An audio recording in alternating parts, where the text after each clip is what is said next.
जी सरगोदा शहर से इतनी एक्सपेक्टेशन जो है वो मिल रही है। अच्छा, मैं अपनी अगली बातों को करने से पहले जो है वो एक बोल करा देता हूँ ताकि अगले जो कुछ मिनट मैंने बोलना है मुझे अंदाज़ा हो जाए कि मैं किन लोगों से बात कर रहा हूँ। आप में से कितने लोग हैं जो कि ऑनलाइन फील्ड से रिलेटेड हैं और more than few dollars earn कर रहे हैं ऑनलाइन? ज़बरदस्त ज़बरदस्त। और आप में से कौन से ऐसे लोग हैं जो कि ये काम करते हुए उनको 1 या 2 साल से ज़्यादा हो गए? ज़बरदस्त ज़बरदस्त, यानी कि बिल्कुल आप मुझे मायूस नहीं करने वाले। जो मैं सोच के आया था वो मुझे बोलना पड़ेगा। अच्छा जी, मेरा नाम असगर अली है और मैं पिछले 20 साल से डिजिटल मार्केटर हूँ।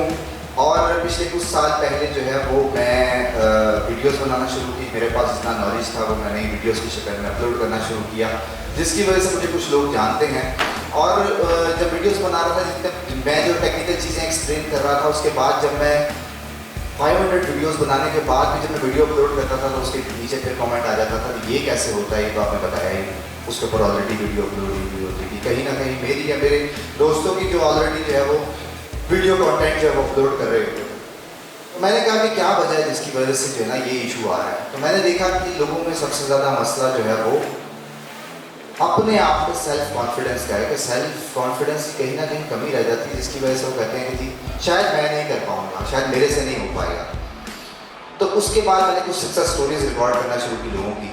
तो ऐसे ऐसे सक्सेस स्टोरीज निकली जो कि मैं एक्सपेक्ट नहीं कर रहा था। जिस तरह अभी आपने कला की एग्जांपल जो है वो देखी है कि इतने छोटे शहर से जो है ना वो कितना अच्छा परफॉर्म कर रहा है। तो मैंने सक्सेस स्टोरी जब रिकॉर्ड करना शुरू की तो उसके बाद जितना मैं पढ़ा रहा था वो लोग सीख रहे थे, जो कन्वर्जन आ रही थी वो कई गुना ज़्यादा मल्टीप्लाई हो गई जब मैंने उन्हीं की स्टोरी उनसे नीचे बैठे हुए बंदे की, वो कैसे इवॉल्व हुआ, वो कैसे पहला $100 बनाया, उसके बाद हज़ारों डॉलर बनाए। जब उसने उसको देखा तो उसके बाद उसकी मोटिवेशन बूस्ट हुई, और जो उसको पहले आता था उसने जब वही काम कॉन्फिडेंस से किया तो फिर वो भी उसकी तरह हज़ारों डॉलर बनाना शुरू हो गया। हमें सिर्फ और सिर्फ कॉन्फिडेंस ले डूबता है। कॉन्फिडेंस जब तक नहीं होता हम कहते हैं कि पता नहीं हो सकेगा नहीं हो सकेगा, वहाँ फंस जाता है। अच्छा, 7 साल पहले मुझे एक फ्रेंड रिक्वेस्ट आई, एक दोस्त था ऑनलाइन जो है वो बंदे ने कहीं से मुझे देखा, उन्होंने कहा जी आप पढ़ाते हैं। मैंने कहा जी मैं पढ़ाती हूँ, शायद इसमें कुछ नहीं कर सकते तो शायद ये काम तुम्हारा फॉर द टाइम भी चीज़ें जो है ना वो चला देगा। आज 7 साल गुजरने के बाद वो बच्चा ड्रॉप शिपिंग करता है इंस्टाग्राम पे, उसके 100 क्लाइंट्स हैं गोरे जो रेगुलर उससे बाइंग करते हैं। आज उसके पास टीम है जो कि अप्रॉक्सीमेटली 30+ लोगों की है जो उसके लिए काम करती है।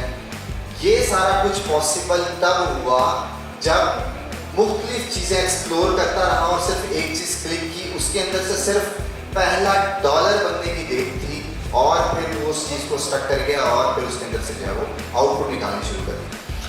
अच्छा, समझने वाली बात ये है कि आज मेरा टॉपिक है वो ये है कि जो भी काम आप कर रहे हैं वो स्केलेबल कैसे हो सकता है, उसको स्केलेबल कैसे किया जा सकता है। मैंने जितने अरसे में सीखा है, जितने भी लोगों से मिलते रहते हैं, उसमें मेन चीज़ यही है कि जब तक आपके पास टीम नहीं होगी आप परफॉर्म नहीं कर सकेंगे, आप स्केलेबल मॉडल में नहीं जा सकेंगे।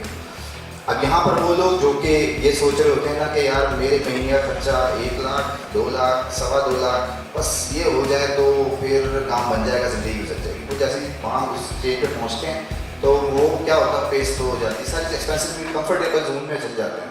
जब आप कंफर्ट जोन में जाते हैं तो क्या होता है कि वो चीज़ें सारा आहिस्ता आहिस्ता आहिस्ता आहिस्ता गिरने शुरू हो जाती है, क्योंकि आपने उस सिचुएशन को अपने फेवर में इस्तेमाल नहीं किया। बेसिकली आपने याद रखना, अगर आप फ्रीलांसर हैं तो फिर चीज़ें आपके कंट्रोल में नहीं होती। कोई सैलरी नहीं है जो कि आप हर 30 तारीख के बाद आपको मिल जाएगी। इसके लिए आपको एफर्ट करना पड़ेगा और स्केल करना पड़ेगा। और तो स्केल आप तब कर सकेंगे जब आपके पास वाई होगा कि आपने पहुँचना कहाँ है। अगर आपने वाई क्लियर हो गया कि मैंने कहाँ जाना है तो फिर आप उस डायरेक्शन में जाएंगे। उसके लिए छोटी चीज़ यही है कि भाई अगर आपने एक्सपैंड की तरफ जाना है, एक्सपैंड करना है तो मुख्तलिफ चीज़ों में जाना है, जब आप मल्टीपल चीज़ों में साथ दिन रहेंगे तो फिर आप ज़्यादा इवॉल्व कर सकेंगे। पता नहीं कैसी आवाज़ आ रही है, समझ आ रही है। अच्छा, तो फिर अब जब आपने इवॉल्व करना है तो फिर आपको टीम चाहिए ही चाहिए है। अब मैंने 2010 में फाइवर लॉन्च हुआ, मैंने फाइवर पे अकाउंट बना लिया। उस टाइम फाइवर भी होता था, टेनर भी होता था, फोरर भी होता था, 20 भी होता था। सारों पे अकाउंट बना दिया, सारों पे सर्विस रजिस्टर कर दी। अगले दिन से ऑर्डर्स आना शुरू हो गया, ऑर्डर्स आए चले जा रहे हैं, आए चले जा रहे हैं, आए चले जा रहे हैं। क्या हुआ कि सारी वेबसाइट्स पे काम मिलना शुरू हो गया। नया बूम 2010 में जो है ना वो शुरू हुआ। अब क्या हुआ कि एक टाइम बाद जाकर वो टूरर भी बंद हो गया, फोरर भी बंद हो गया, टेनर भी बंद हो गया, 20 भी बंद हो गया। अब फाइवर चल रहा है, थोड़ा स्पेस पे जो है ना ऑर्डर आ रहे हैं। उसके लिए क्या है कि आपको हर वक्त एक्टिवली जो है ना वो पार्टिसिपेट करना है। वो रेस लगी हुई है, वो बिल्डिंग चल रही है, वो आप क्लाइंट सेटिस्फेक्शन चल रही है, वो स्कोर अप डाउन चल रहा है, आपके पास ऑर्डर आ रहे हैं। तो अब आपने अपने आप को पहचाना है कि क्या करना है। तो मैं तो इसलिए बना ही नहीं कि मैं रातें जागूँ और 1000 ऑर्डर्स के बाद मैंने क्विट कर दिया कि मेरे बस की बात नहीं। मैं उस टाइम ऑलरेडी बहुत सारी चीज़ों में इन्वॉल्व था।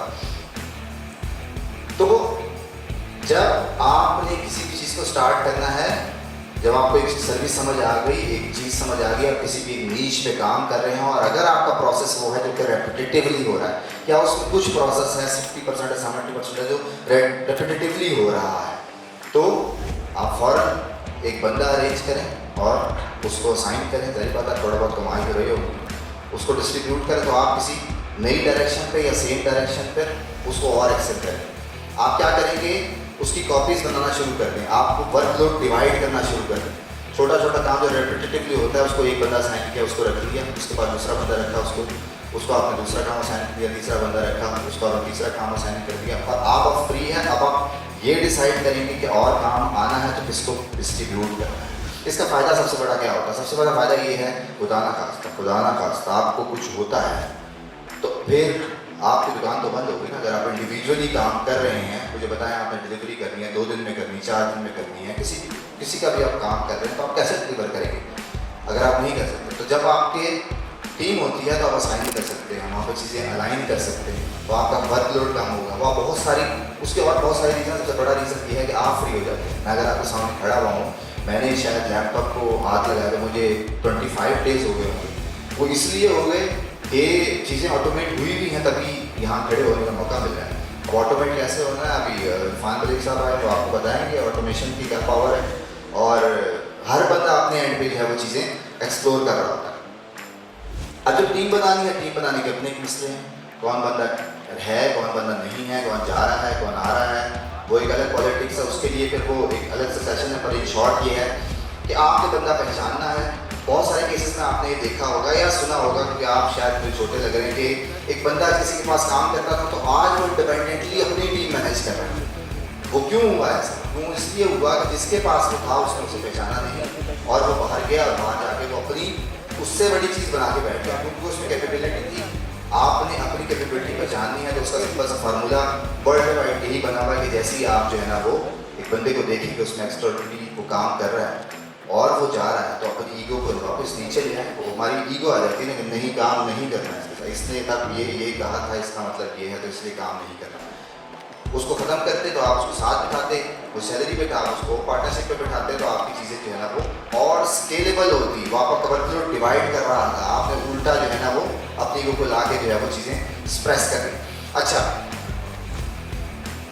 तो टीम बिल्डिंग के बगैर जो है वो पॉसिबल नहीं है आपकी ग्रोथ, इसमें तो कोई डाउट है ही नहीं। अब जब टीम बिल्डिंग की तरफ आप जा रहे होंगे तो चीज़ों को ऑटोमेट करना ज़रूरी है। अथॉरिटी है किसी भी डोमेन में, तो वो जो जिस बंदे को कन्वर्ट करने के लिए मुझे एटलीस्ट 7 to 12 मैसेजेस के दरमियान लगता था या ईमेल्स लगती थी, वो विदिन 2 ईमेल्स में क्लोज हो जाता है। क्यों? क्योंकि जब उसको एक यूट्यूब का लिंक जाता है, तो फेसबुक का लिंक जाता है, लिंक्डइन का पोर्टफोलियो जाता है और उसमें एक नंबर लिखा होता है। चाहे वो ज़बान उसकी समझ में नहीं आ रही है, पर वो कहता है कि अब काम कराना है तो सिर्फ तुमसे ही कराना है और जितने तुम पैसे बता रहे हो उतने में ही कराना है और किसी और के पास नहीं जाना। ये पावर है उस नंबर की। तो ये ब्रांडिंग है जो जिसकी पावर टिकटॉक ने भी आपको दी हुई है। आपको अब रील्स आ गई हैं, शॉर्ट आ गई है, आपको कंटेंट बनाना भी मुश्किल नहीं रहा। आपको फेस नहीं दिखाना, आप तो वैसे ही टेक्निकल लोग हैं, आपको फेस दिखाने के चांसेस भी कम, अगर दिखा देंगे तो ये वैल्यू एडिशन हो जाएगा आपके काम में। तो आपको सिर्फ और सिर्फ जब आपके हाथ में ये मिला हुआ है जिसके लिए आपने सिर्फ सोचना है कि मैंने क्या बोलना है और 30 सेकंड में उसे रिकॉर्ड कर लेना है और अपलोड करते चले जाना है और फिर वहाँ सब्सक्राइबर बहुत पीछे रह जाता है। नैस डेली नुसैर, नैस डेली के ब्लॉग्स आप देखते होंगे, तो उसने कहा कि जी मेरे पहले सब्सक्राइबर्स जो हैं वो तकरीबन 20 मिलियन थे और मैं $1 लाख मंथली बनाता था अपनी वीडियोस से। आज मेरे सब्सक्राइबर्स अप्रॉक्सीमेटली 30 मिलियन होने वाले हैं और मैं वीडियो कंटेंट से $3000 बना रहा हूँ, यानी कि 100 गुना कम पे आ गए। पहले 1 लाख बना रहा था, $3000 बना रहा है। क्यों? क्योंकि ये पावर आ जाती है या एआई की। एआई क्या कर रहा है? एआई में एग्जांपल समझाने की ये है कि जब आप देखते हैं कि एक चैनल पर 1 मिलियन सब्सक्राइबर है तो उसके ऊपर जो व्यूज़ आता है वो होता है 10,000, 20,000, 50,000, 1 लाख, 2 लाख। वो 1 मिलियन क्यों नहीं होता? अब फिर आप देखते हैं कि एक बंदा जिसके 1 लाख सब्सक्राइबर है उसके व्यूज़ मिलियन आ रहा होता है। ये पावर है एआई की कि वो कंटेंट को जज करता है और इतनी बड़ी ऑडियंस के साथ शेयर कर देता है जो कि रेलिवेंट ऑडियंस होती है।